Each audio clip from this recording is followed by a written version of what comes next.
Shalom Sonis, ketemu lagi kita di Kepo, yaitu Canisius Podcast. Perkenalkan, namaku Alvin. Aku selaku sebagai koordinator dari PDPKK Santo Petrus Canisius yang memiliki Kepo ini. Sekarang saat ini, apa sih yang akan kita lakukan di sini? Sekarang kita akan membahas yang sangat-sangat penting di Gereja Katolik, yaitu Jubileum, Tahun Pengharapan. Ada teman kita Luce dari Vatikan. Di sini kita akan membahas apa itu mengenai pintu Jubileum, apa itu mengenai Luce, dan pertanyaan-pertanyaan lainnya yang akan dijawab oleh narasumber tercinta kami. Sebelah saya ini sudah ada Om Robi Hendrawan. Om Hendrawan ya? Robi Hendrata. Robi Hendrata yang berasal dari paroki. Om Robi, ini paroki di mana? Di Santo Yosef Kepundung Denpasar. Santo Yosef Kepundung Denpasar. Oke, salam kenal. Kita sudah lama tidak Salam bertemu. kenal, Kita bertemu lagi di Kepo untuk membahas itu tadi kita mengenai apa itu pintu Jubileum. Tapi sebelum kita lanjut nih, apa kabar? Puji Tuhan, kabar sehat Alvin. Bagaimana kabar teman-teman sobat Sonis, sobat Sonis yang selama ini mengikuti program-program podcast Sonis dimanapun kalian berada. Semoga sehat selalu ya teman-teman. Tepuk tangan dah. Tolong editor nanti ada tepuk tangannya ya. Oke, sebelum kita mulai nih Om, kita langsung aja ke pertanyaannya yang mungkin teman-teman Sonis sudah mulai bertanya. Apa sih sebenarnya pintu Jubileum itu Om? Dari sudut pandang awam nih, ya kita sebagai orang awam bukan dari pelayan gereja seperti imam, uskup atau romo. Nah, pintu Jubileum itu apa sih sebenarnya? Oke, Alvin dan teman-teman sekalian, untuk menjawab pertanyaannya Alvin, apa itu pintu Jubileum, kita perlu tahu dulu. Apa sih sebenarnya pintu Jubileum itu? Dasarnya dari apa dan apa yang diharapkan oleh Paus Fransiskus tentang Jubileum ini. Jadi pada malam Natal 24 Desember tahun 2024, Paus Fransiskus secara resmi membuka tahun Jubileum 2025 yang nanti akan kita jalanin sampai tanggal 6 Januari 2026. Tahun Jubileum ini disebut tahun Jubileum Pengharapan. Nah, sebenarnya dimulai dari mana? Dimulai dari beberapa bulan sebelumnya, teman-teman. Yaitu tepatnya tanggal 9 Mei 2024. Paus Fransiskus mengeluarkan bula tentang tahun Jubileum 2025 dengan judul Spes non confundit atau harapan yang tidak mengecewakan. Nah, sekarang yang menjadi pertanyaan, mungkin teman-teman bertanya, apa sih itu bula?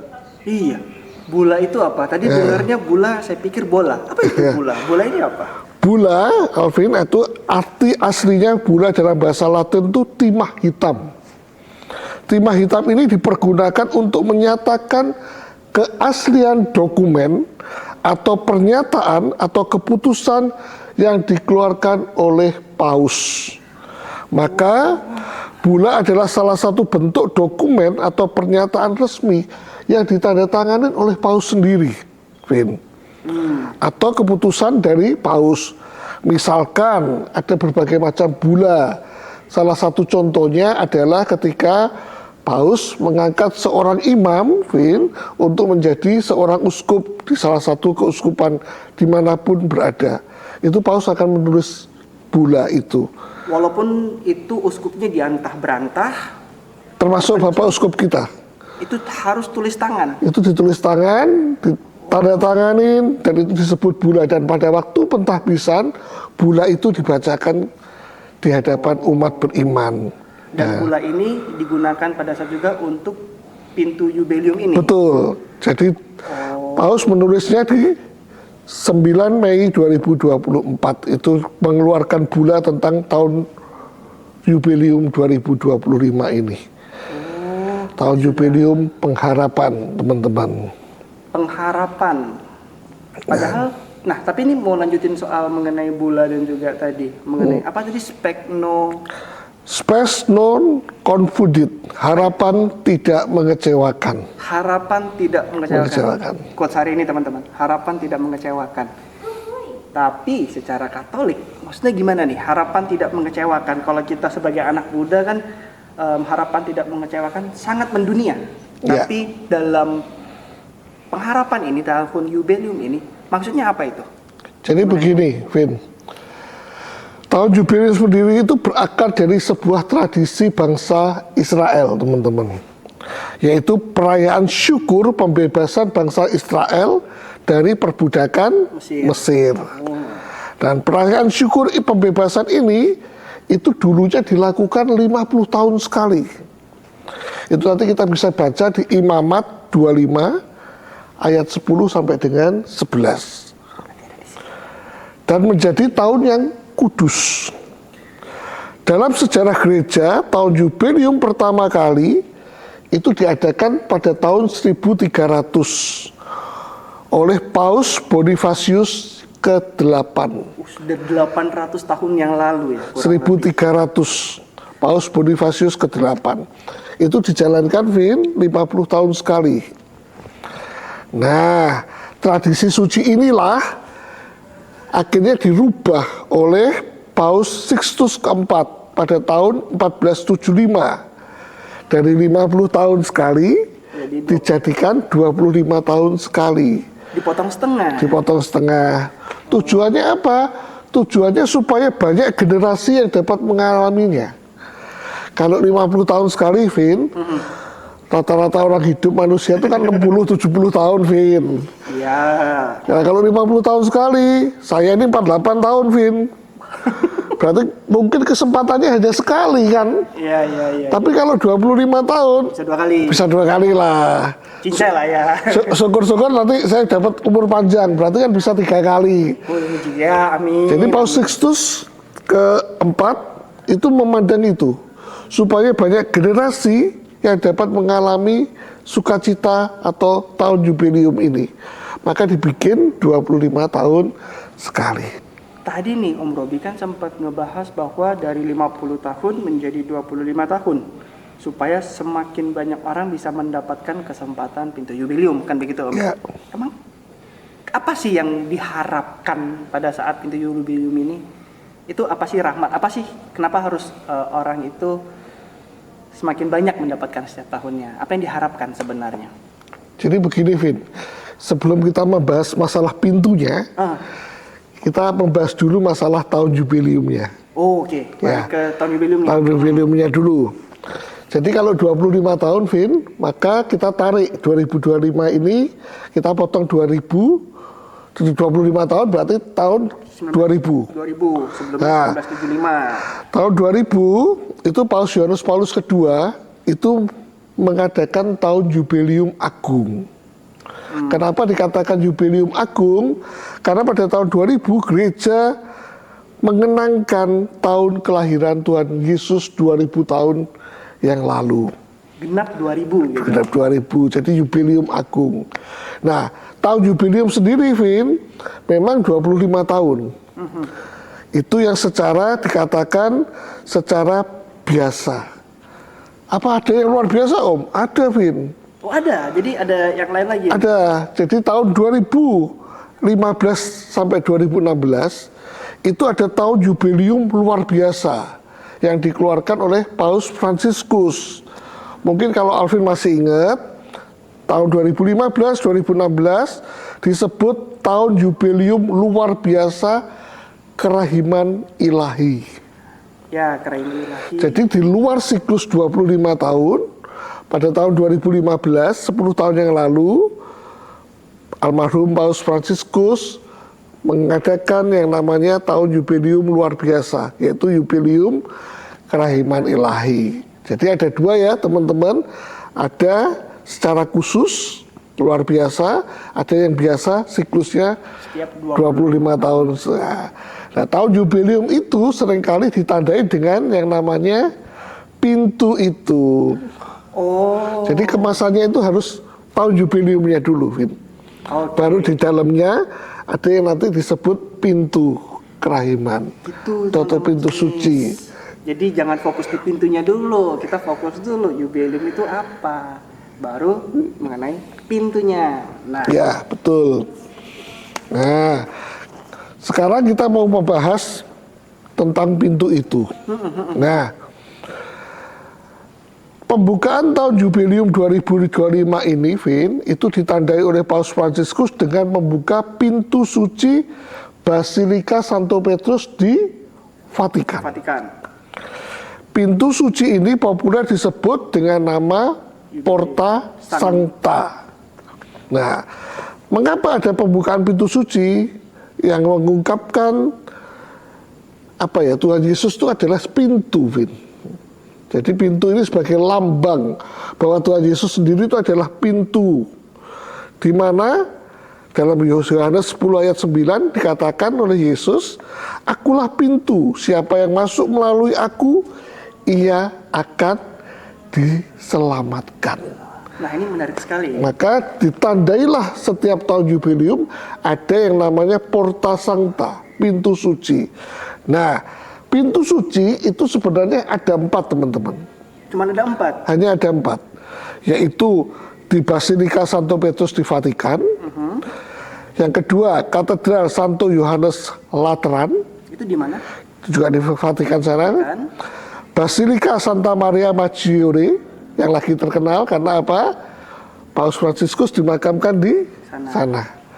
Dan yang keempat adalah Basilika Santo Paulus juga di Vatikan. Jadi hanya ada di sini 4 tempat ini, Porta Sancta, pintu suci, yang tertuang dalam bula tadi. Oh, yang ditandatangani oleh Paus Fransiskus. Hanya ada 4 saja sebenarnya. Bagaimana dengan yang di luar 4 itu? Iya, di katedral kan ada itu. Suci itu. Nah, ada beberapa tempat lagi, Vin, sebenarnya. Contoh, Vin, itu ada di Tanah Suci. Di Tanah Suci, di Yerusalem. Itu ada pintu suci. Basilika Makam Kudus di Yerusalem, Basilika Kelahiran di Bethlehem, dan Basilika Kabar Sukacita di Nazaret. Ini juga disebut pintu suci.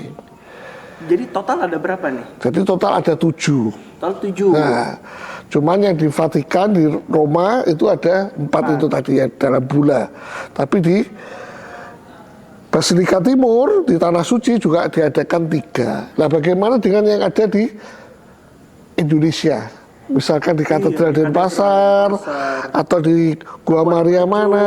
Nah, sempat ada juga kemarin sempat baca. Bagi saya pribadi, Vin, itu adalah pintu ziarah tahun jubileum. Pintu ziarah tahun jubileum.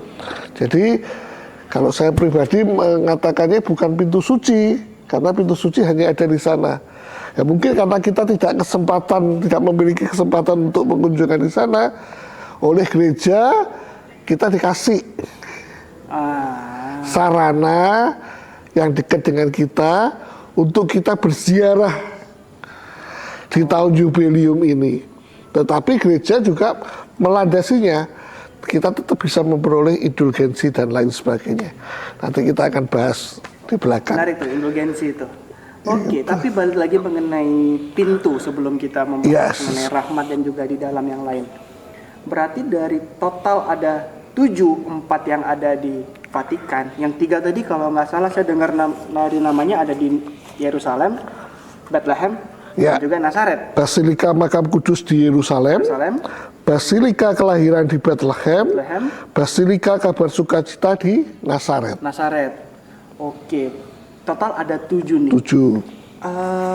Dan tadi seperti apa yang Om Robi bilang bahwa informasikan total ada 7, tapi gereja memberikan kesempatan untuk kita berziarah. Betul. Ke pintu-pintu suci yang lain yang tersebar di seluruh dunia. Kebetulan di Bali, Keuskupan Denpasar itu ada di katedral.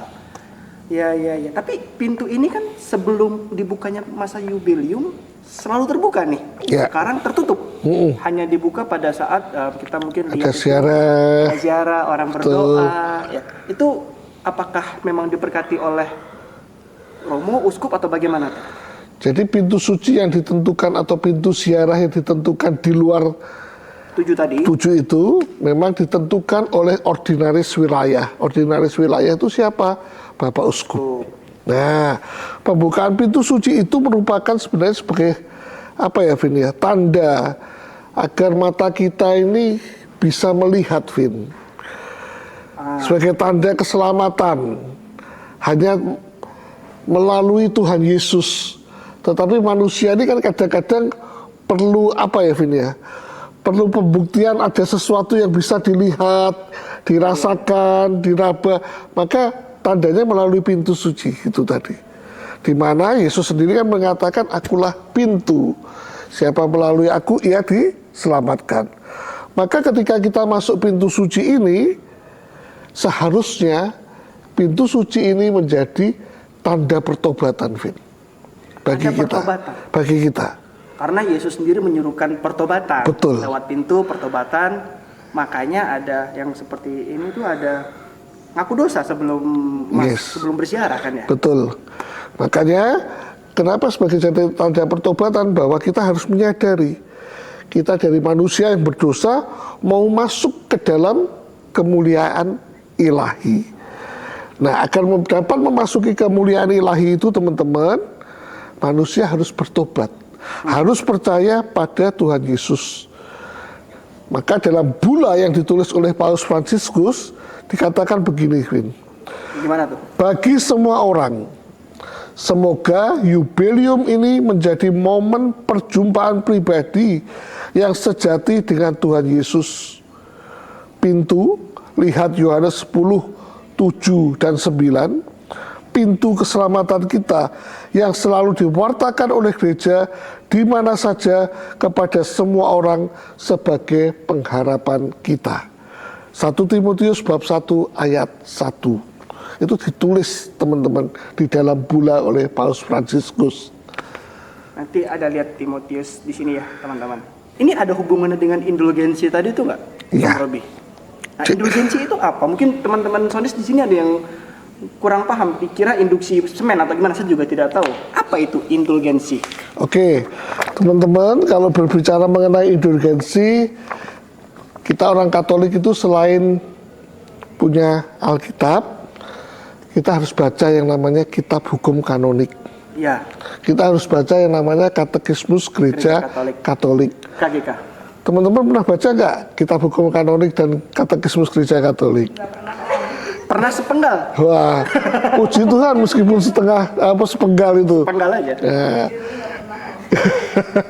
Dalam Kitab Hukum Kanonik nomor 992, indulgensi itu diartikan begini. Ini ajaran gereja loh ya, teman-teman.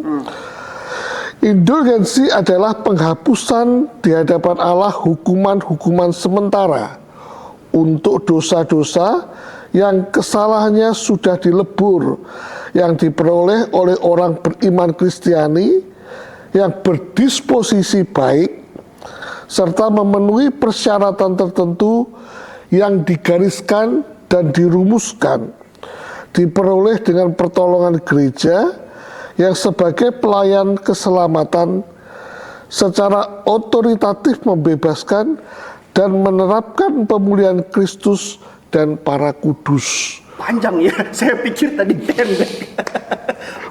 Panjang dan bahasanya susah ya, Vin, ya. Nah itu nanti kita suruh editornya Canisius buat taruh di sini. Jadi teman-teman waktu nonton balik ke layar baca ya. Ini tadi itu apa, hukum kanonik berapa tadi? Kitab Hukum Kanonik nomor 992. 992. Ya. Oke.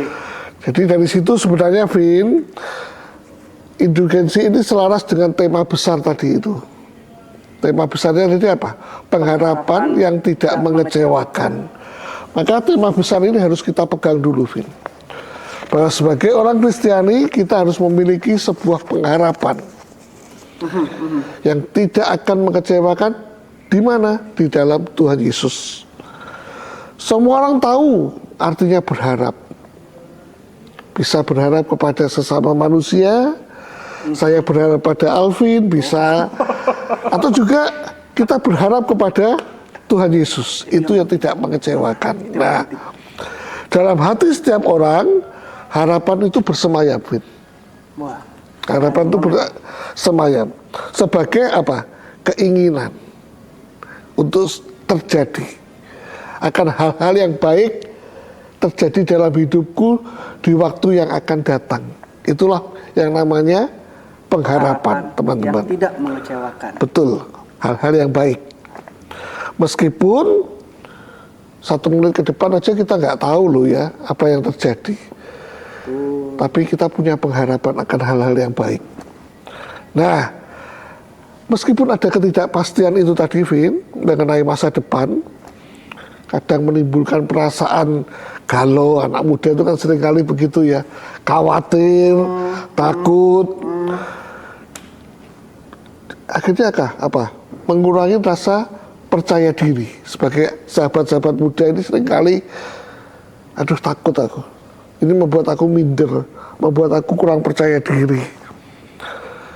Yang tertinggal bukan lagi pengharapan, tapi kekhawatiran, kecemasan, keraguan. Betul sekali. Nah, Paus Fransiskus ingin membawa kita semua bahwa kita nggak perlu bimbang, nggak perlu ragu, takut, cemas.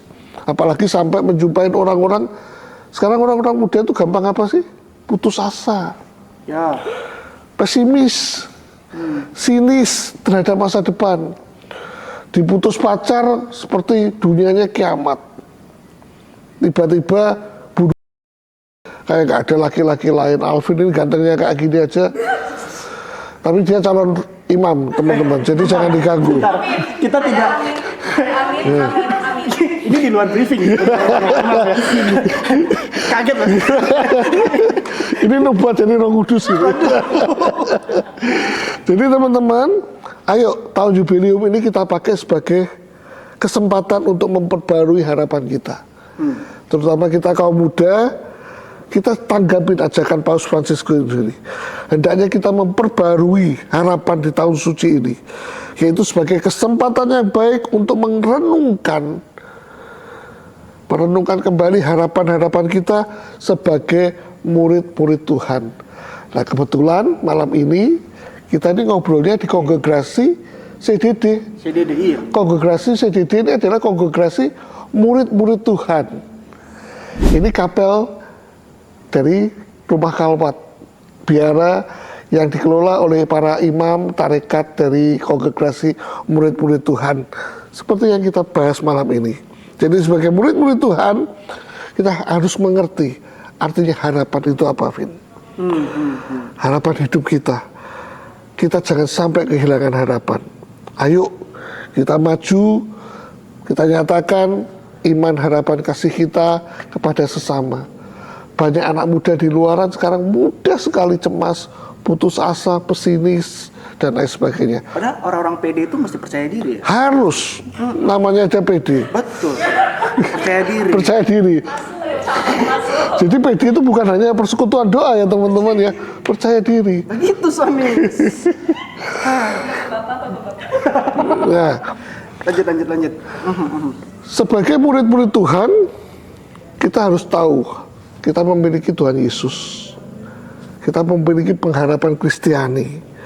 Pengharapan kepada Tuhan Yesus itu tidak akan pernah menipu, tidak akan pernah mengecewakan, karena didasarkan pada satu kepastian bahwa tidak ada sesuatu pun atau seorang pun yang dapat memisahkan kita dari kasih Allah. Itu dalam sih. Itu, Vin. Itu tadi. Maka kita harus yakin bersama Yesus, kasih Allah selalu beserta kita. Nah, tadi itu kan mengenai pengharapan yang tidak mengecewakan. Dan tadi juga sempat membahas mengenai indulgensi. Nah, ini korelasinya apa nih, Om? Mengenai kedua hal ini nih. Tadi, Vin, kita ini kan orang-orang yang berdosa. Nah, orang berdosa itu kebanyakan kan sudah merasa bersalah, pesimis, terasing sendiri, tidak punya teman. Maka kita tahu tadi bahwa dengan bersama Yesus, kita memiliki pengharapan untuk hidup secara Kristiani lagi, kembali ke jalan Tuhan. Dan itu kita bisa peroleh melalui pintu tadi, Porta Sancta, pintu suci di tahun jubileum ini. Nah, di sana ada yang namanya indulgensi tadi, Kanon 992 tadi. Nah, untuk memperoleh indulgensi ada syaratnya, Vin. Gak hanya langsung kita sembahyang, duduk di pintu, penutup di pintu, terus pintunya kita lus-lus itu. Saya kalau lihat YouTube tuh kan banyak mak-mak itu yang pintunya Siapa kasih ampas itu? ya, ngalang-ngalang tukang kayu kan itu, sampai pintunya kata dia semakin hari semakin kilap loh itu. Mereka menjadi Santo Yosef itu. Yang kayu.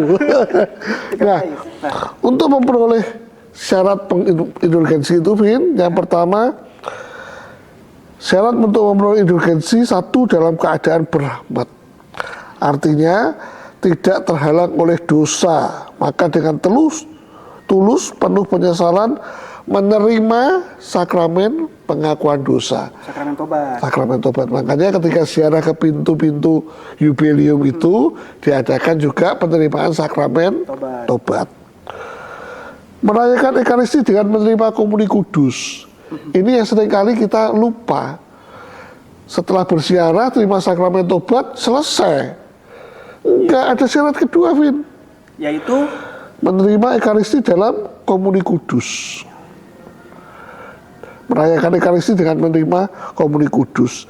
Yang ketiga, mendoakan intensi Bapa Suci. Berdoa 1 kali aku percaya, 1 kali Bapa kami, dan 1 kali Salam Maria, dan 1 kali kemuliaan.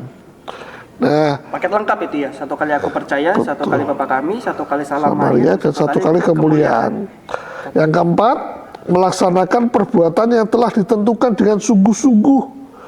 Misalnya ziarah ke tempat yang telah ditentukan. Ya. Nah, indulgensi ini bisa untuk diri kita sendiri, Vin. Bisa untuk keluarga kita yang sudah meninggal. Yang dimaksud adalah orang-orang tentu saja yang sudah dibaptis secara Katolik.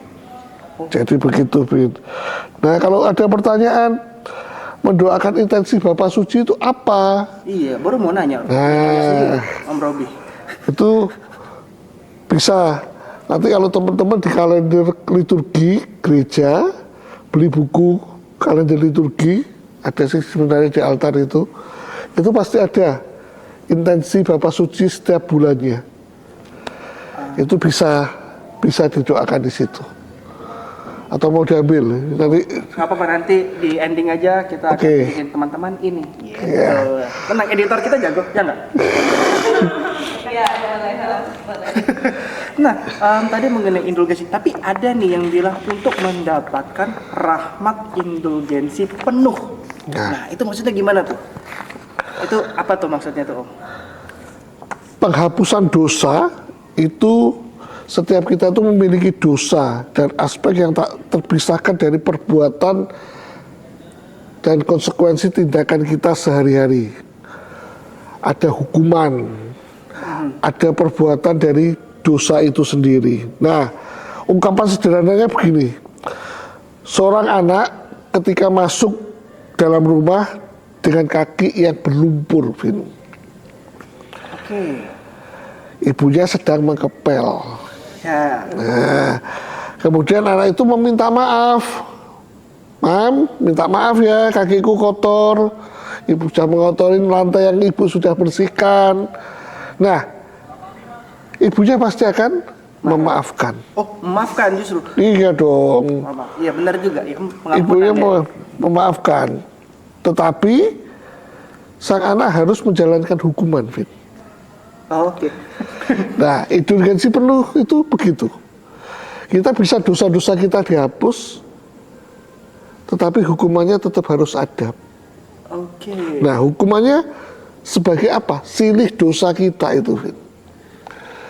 Nah, itu harus kita jalanin. Nah, untuk memperoleh silih atau indulgensi penuh itu, maka nanti ketika di kamar pengakuan, seorang imam akan memberikan apa itu namanya? Penitensi. Ya. Itu yang harus kita lakukan, Fit. Nah, kadang-kadang kita keluar dari kamar pengakuan masih menunda, teman-teman. Nanti aja. Ada teman saya begitu tuh. Nanti sampai rumah sudah lupa tadi romonya ngasih penitensi saya apa ya? Iya.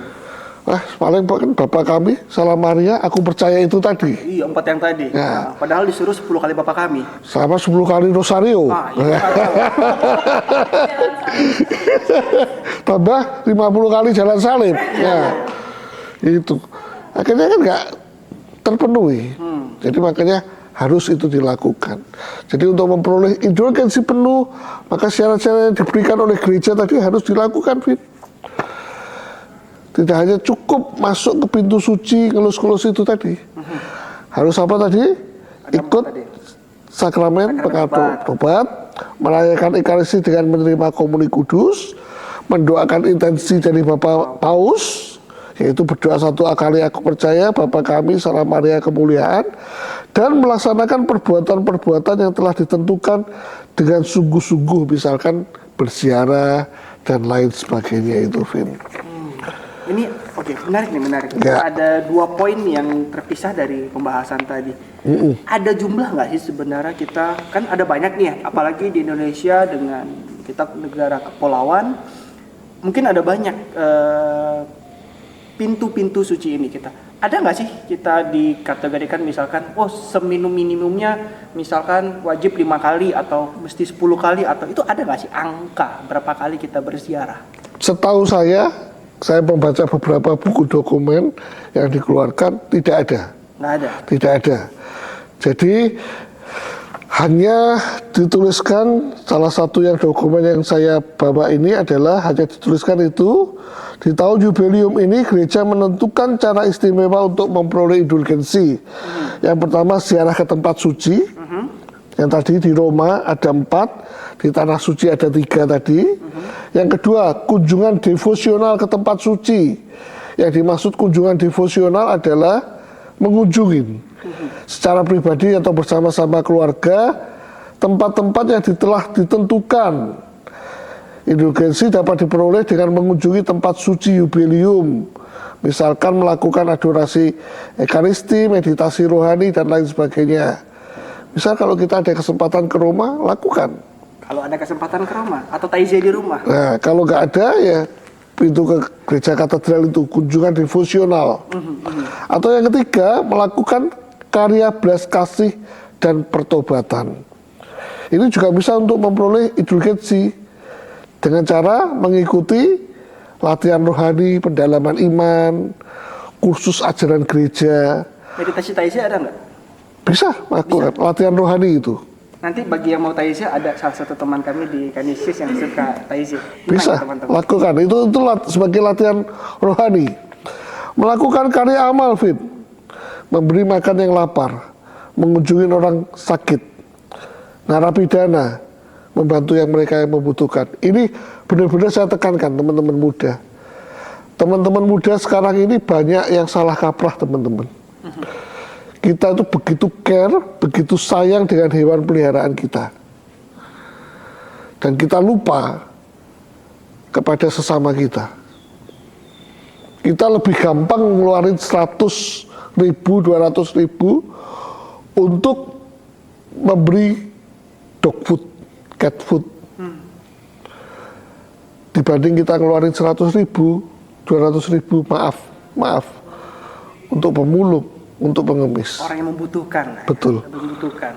Waduh, mana saya punya 2 anjing lagi di rumah. Mau masuk. Kadang kita lebih memperhatikan itu. Ada sebuah keluarga, sorry ngomong, papahnya, anaknya atau ibunya, anaknya makannya cukup tahu tempe. Sorry ngomong. Tapi spend money-nya itu dipakai untuk beli dog food, cat food.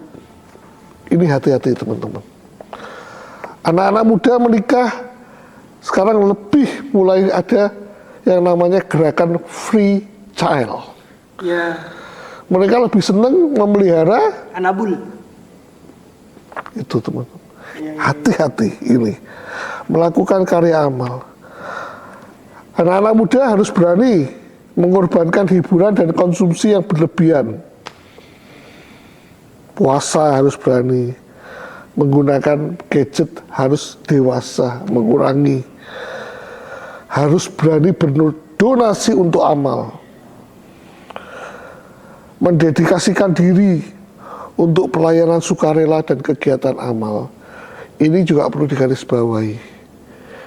Kenapa, Vin? Banyak dari kita tuh aktif pelayanan. Nah ini nih, biasanya nih. Banyak. Tetapi ketika di rumah,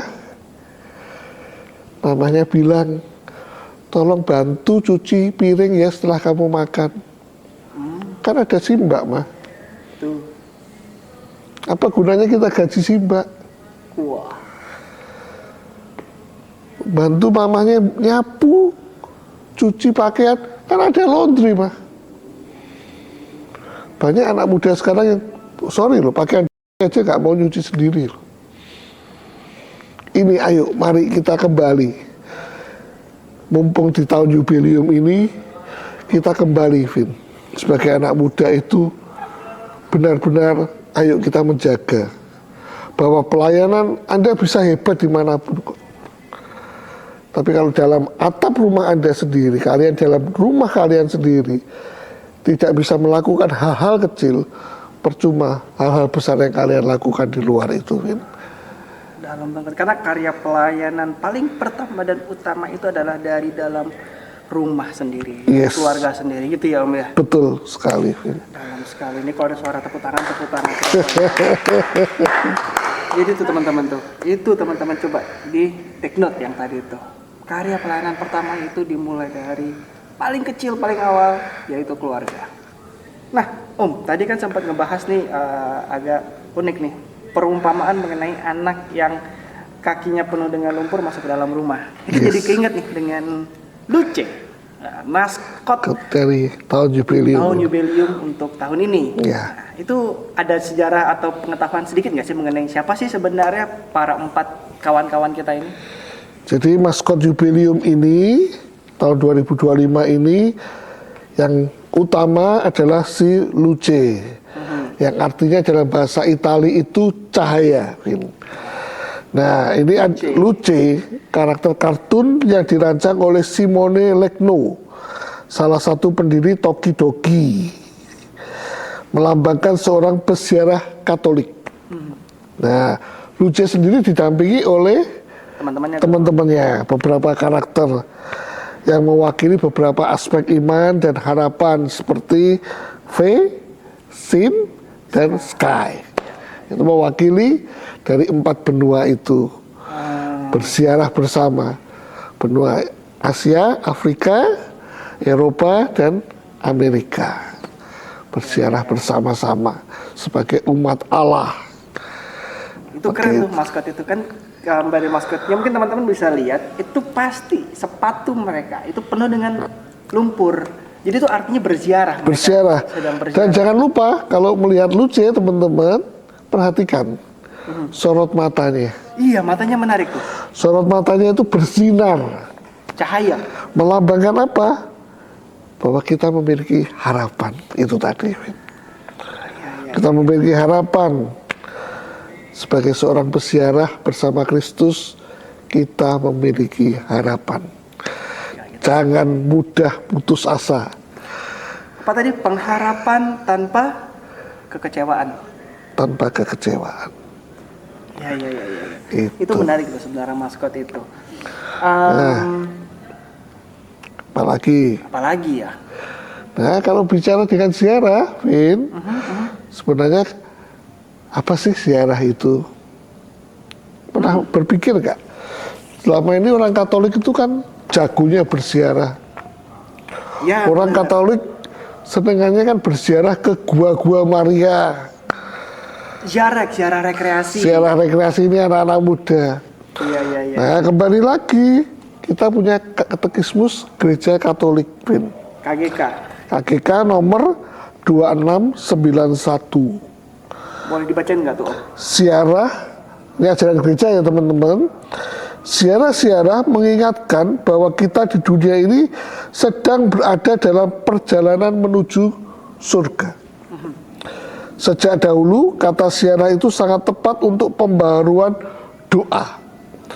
Tempat-tempat kudus bagi peziarah adalah tempat yang sangat cocok untuk mencari sumber hidup untuk menghidupkan bentuk-bentuk doa Kristen sebagai gereja. Jadi makanya kita harus berziarah juga di tempat-tempat yang itu tadi. Nah, salah satu kegiatan umat Katolik di tahun jubileum ini adalah diizinkan untuk berziarah itu tadi, Vin.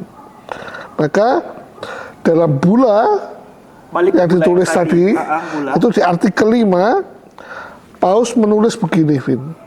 Ziarah tentu saja menjadi unsur dasar dalam setiap acara jubileum. Memulai sebuah perjalanan tradisional dikaitkan dengan pencarian manusia akan makna sebuah hidup. Maka kita perlu berziarah. Pernyataan Paus ini menggambarkan apa sih, Vin? Menggambarkan situasi yang tak terpisahkan antara ziarah dan tahun jubileum. Bahwa setiap unsur dasar kegiatan tahun jubileum itu diwarnai dengan perziarahan.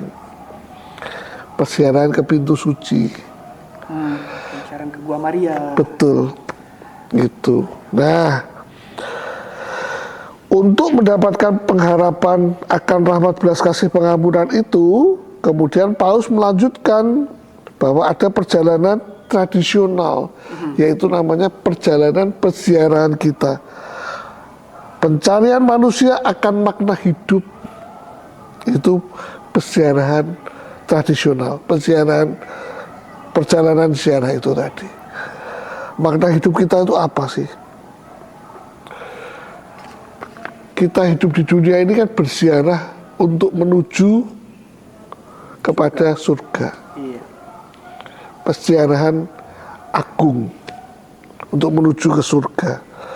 Maka sangat tepat di dalam perziarahan agung kita ini menuju surga, kita harus memperbaiki diri. Memperbaiki diri melalui apa? Memperbaiki hidup doa kita, Vin. Memperbaiki diri melalui doa. Kenapa penting doa? Karena di sanalah kita berkomunikasi dengan Allah, dengan Tuhan. Nah, untuk menghadapi hidup dengan segala keruwetannya, ketidakpastiannya, maka kita perlu komunikasi, perlu doa, perlu ziarah doa. Supaya apa? Supaya kita memiliki harapan yang tidak mengecewakan tadi itu. Makanya tahun ini namanya Pilgrims of Hope, kita berziarah pengharapan. Betul sekali. Ya, menarik sekali itu, karena di dunia ini tidak ada yang pasti. Betul. Teman-teman, di dunia tidak ada yang pasti. Hanya ada satu yang pasti, yaitu ketidakpastian. Maksudnya. Nah, lanjut nih Om, mengenai ziarah ini. Kita di gereja Katolik ini kan sangat-sangat lekat dengan kita memiliki devosi khusus kepada Bunda Maria. Yes. Kita berdoa, mohon Bunda Maria mendoakan kita. Jadi teman-teman mungkin yang lagi nonton ini berpikiran bahwa kita orang Katolik berdoa kepada Bunda Maria itu seperti kita menyembah. Tidak. Kita ini menghormati. Kita ini respect kepada Bunda Maria. Kita memohon Bunda Maria untuk mendoakan kita yang sedang berziarah di muka bumi. Tapi ini menarik nih, salah satu yang saya sempat dengar mengenai ziarah ini, kita berziarah bersama dengan Bunda Maria dalam kehidupan kekal. Koreksi saya kalau misalkan saya salah. Tapi itu maksudnya gimana tuh, Om? Mengenai ziarah bersama Bunda Maria.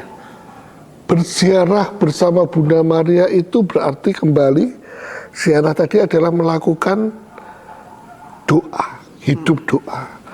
Maka kita harus berdoa bersama Sang Bunda. Bukan kita berdoa kepada Bunda untuk mengabulkan. Ya. Ini yang kadang-kadang overlapping, salah kaprah dari umat-umat Katolik. Berdoa kepada Bunda Maria supaya Bunda Maria mengabulkan doa kita. Bukan. Yang mengabulkan doa kita tetap adalah Tuhan. Tetapi bersama Bunda Maria kita berdoa. Bersama Bunda Maria kita berziarah. Untuk apa? Ya kalau saya jalan sendirian, Vin, nafas saya gak akan panjang, Vin, untuk jalannya. Maka saya perlu sahabat-sahabat, perlu Alvin, perlu teman-teman Sonis. Untuk apa? Yaitu supaya perjalanan hidup saya di dunia ini semakin panjang. Saya perlu Bunda Maria, bersama Bunda Maria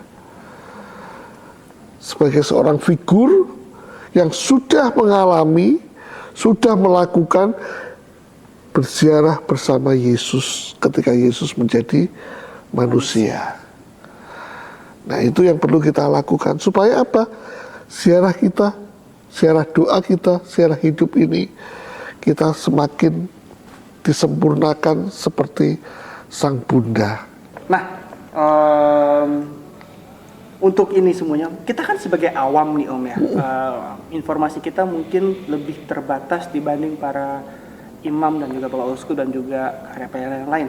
Nah, informasi mengenai ini nih kita bisa dapatkan di mana ya Om? Apakah ada buku khususnya seperti Om tadi baca? Menarik sekali bukunya ini, jadi saya sempat baca. Jadi kalau sebenarnya di zaman teknologi yang sudah sangat maju, sangat modern ini, kita bisa akses apapun berita-berita soal gereja dimanapun kita bisa dapat. Komsos KWI juga mengeluarkan, beberapa keuskupan juga mengeluarkan. Saya pun pakai ini dari Keuskupan Surabaya yang saya dapat dari Romo Vikjen Keuskupan Surabaya.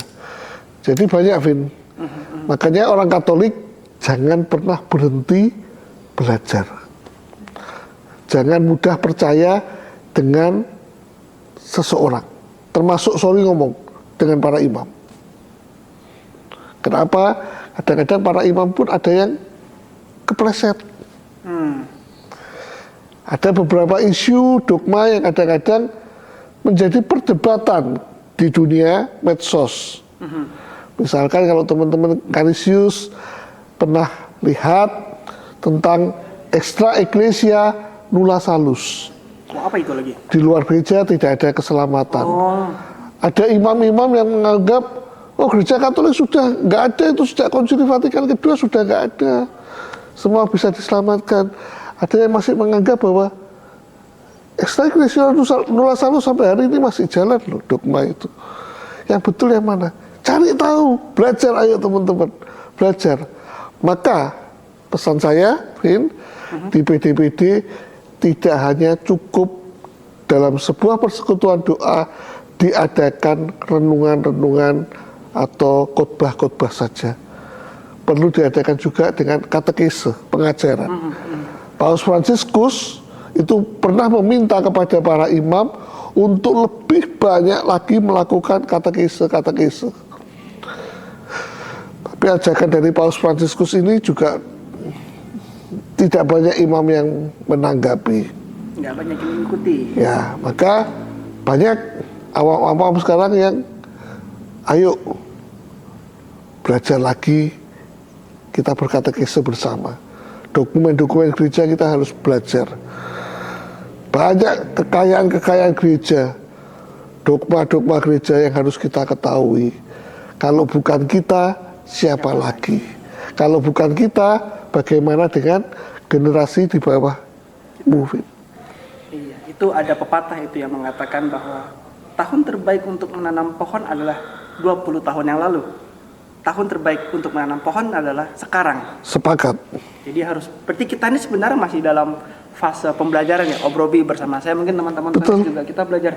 Jadi mungkin apapun yang kita bicarakan di sini bisa saja salah. Bisa. Sangat-sangat bisa salah berarti ya. Maka terbuka bagi siapapun yang nonton video ini nanti, ketika kita mau diskusi, silahkan. Iya. Kita buka dengan forum diskusi itu. Bisa mungkin di kolom komentar nanti bisa tanyakan saja, tidak apa-apa. Wah, seperti tadi Om Robi ada bicara begini, Alvin begini. Saya mendapatkan berita begini dari mana? Tanyakan saja ya Om ya. Kita saling melengkapi. Saling melengkapi. Tuhan Yesus saja membutuhkan 12 rasul untuk bekerja. Betul. Kita juga membutuhkan teman-teman Tuhan Yesus semua. Maka ada istilah dalam gereja Katolik juga Ecclesia Supplet. Gereja yang menyempurnakan. Wah, cakep. Gereja yang menyempurnakan. Waduh. Wah, ini sepertinya kita sudah ngobrol sudah cukup lama. Terima kasih banyak banget Terima kasih Alvin. Om Robi untuk waktu kesempatan pengajaran yang kita bisa benar dan bisa salah ini Ya, mengenai apa itu pintu jubileum dan juga apa itu indulgensi. Oke, balik ke teman-teman semua. Teman-teman, terima kasih sudah menonton video ini. Sebagai penutup, apa yang sudah terjadi mengenai ziarah pintu jubileum ini yang kita Gereja Katolik adakan di tahun 2025 sampai dari awal 24 Desember 2024 sampai nanti pada tanggal 6 6 Januari. Januari 2026 itu adalah masa tahun yang penuh dengan pengampunan. Kita bersiar dalam pengharapan. Dengan tahun ini kita harapkan supaya teman-teman semua juga bisa mengikuti ziarah pintu suci atau ziarah pintu jubileum dimanapun teman-teman berada. Jangan lupakan mengenai tadi pesan-pesannya mengenai sakramen tobat, mengenai doa intensi, menerima ekaristi dalam apa tadi Om? Menerima sakramen tubuh Kristus dalam Ekaristi. Ekaristi dan juga menggiatkan amal-amal lagi dalam kehidupan sehari-hari. Jadi tidak hanya di gereja, ingat keluarga, rumah adalah tempat pelayanan yang pertama juga. Jadi teman-teman, sebagai pesan penutup dan pesan terakhir, jangan lupa untuk terus-terusan setia dan jangan lupa untuk terus-terusan kembali berharap hanya kepada satu, yaitu Tuhan Allah kita. Amin. Amin. Oke, sampai jumpa teman-teman. Bye-bye. Tuhan Yesus memberkati. Bye-bye.